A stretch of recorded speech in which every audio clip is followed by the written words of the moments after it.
Bonjour à tous. Alors aujourd'hui, en ce qui me concerne, Taomai va arriver tout à l'heure.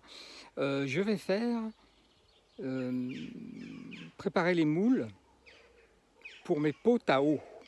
Pots à eau, pots à eau, comme on veut. Et je vous dirai les propriétés de garder de l'eau dans des pots à eau, pots à eau, euh,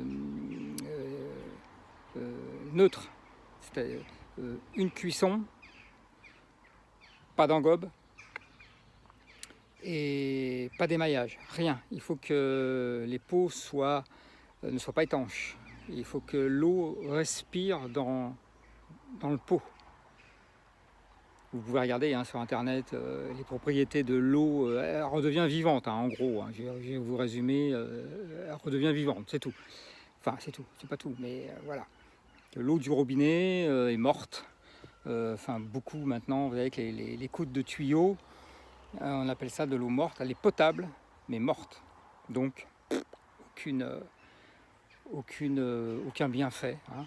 Et en plus, les bouteilles en verre, on a connu ça, nous, les plus anciens, dans le temps. Maintenant, c'est que des bouteilles en plastique, donc, touchy. Voilà, alors donc, moi, je me suis dit, je vais faire des pots à eau.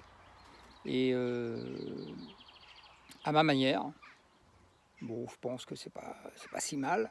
Et finalement, ça peut être c'est joli. Enfin, moi, j'aime bien. Donc, je redis toujours la même phrase.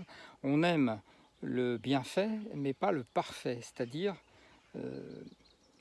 quand c'est un peu, on voit les traces de doigts, c'est un peu biscornu. Pas trop non plus.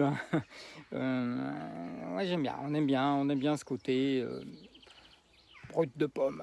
Voilà. Donc, c'est pot à eau. Donc, j'en ai fait déjà. Quand je fais des gros. Je vous montrerai. J'en ai fait un gros et je fais des petits pour pouvoir, parce que le gros est versé de l'eau. Déjà le pot sans eau, il est quand même assez lourd. Avec de l'eau, il va être encore plus lourd évidemment. Et bon, et pour verser dans un bol que j'ai aussi fait, des bols à eau, ça peut être quand même assez lourd. Donc j'ai fait des petits pots à eau, les plus petits, et que donc l'eau. Bon, on récapépète depuis le début. Les gros pots vont garder l'eau et quand on aura besoin d'eau, on servira du gros pour transvaser dans le petit. Et après, on se sert du petit pour boire, voilà. Et on complète tout le temps, le gros pot pour qu'il y ait un maximum d'eau qui se régénère à l'intérieur. Et voilà. J'espère que vous m'avez compris. Parfois, c'est pas évident. Et donc là, j'en ai fait. Il m'en reste deux gros à faire et deux petits parce que les enfants en veulent, tout le monde en veut.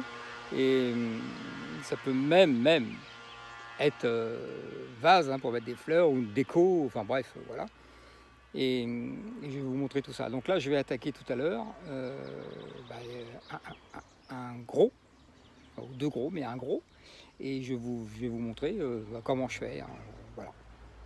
À tout à l'heure. Donc là, voilà, je voulais vous montrer donc mes trois demi-pots que je viens d'effectuer avec la terre PRNM. J'ai laissé les moules dessous pour que ça se consolide, car demain, je ferai l'autre partie qui va aller au-dessus. Donc voilà, vous voyez, donc c'est la PRNM qui est chamotée. Je mets mon nom.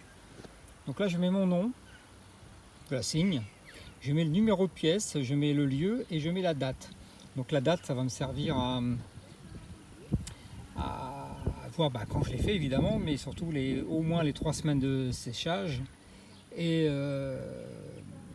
puis voilà, après les pots, je sais pas où ils iront et au moins il y a une date. Voilà, celui-là c'est pareil. Donc je viens de faire les 3 là, vous voyez, 3 beaux gâteaux au chocolat. Et ils vont sécher jusqu'à demain, début d'après-midi. Je pourrai démouler et puis refaire la même chose pour faire la deuxième partie. Donc surtout ne pas oublier d'aller mettre un plastique entre le moule et la terre. Sinon ça vous aurait beaucoup de mal à décoller. Vous voyez, j'ai mis des sacs plastiques là, des sacs poubelles. Voilà. Donc là je vous montre encore le pot et voilà, et c'est pour faire ce genre de choses après. Et là il manque le bouchon, j'ai fait un bouchon. Voilà.